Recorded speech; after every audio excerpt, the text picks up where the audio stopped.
จากบ้านนามา5-6 ปีมาเยือนคนดีด้วยความคิดถึง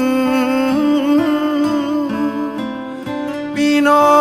นพบเธอทุกวันเคยได้ช่วยกันเก็บบัวในบึงเคยนั่ง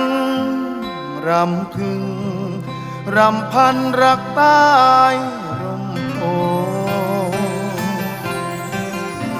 เราเคยเล่นน้ำในลำประโดพายเรืออีปองเก็บดอกสโน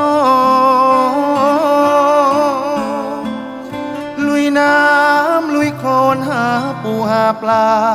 จำได้ติดตาแต่เล็กจนโตแทบร้องไห้โอใจหายเสียดายการได้ข่าวว่าสาวไปบวชเป็นชีสูญเสียความดีที่น้องเมื่อนาถูกมารสังคมหลอกขายรอดตายกลับมาอยากไปเยี่ยมไปหากลัวเอาน้ำตาไปอวดแม่ชี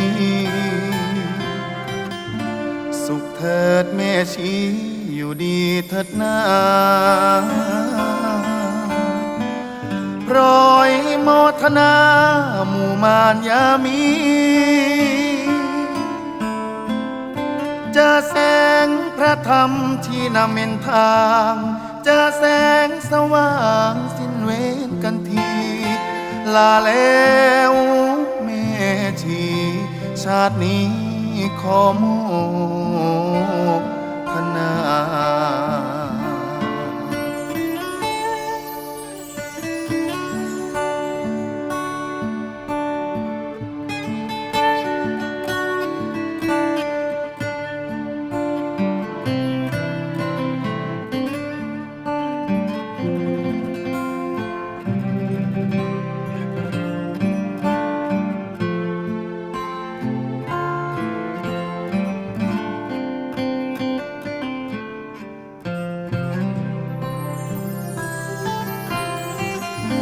สุขเถิดแม่ชีอยู่ดีเถิดนาโปรยโมทนาหมู่มารยามีเจอแสงพระธรรมที่นำเป็นทางเจอแสงสว่างสิ้นเวรกันที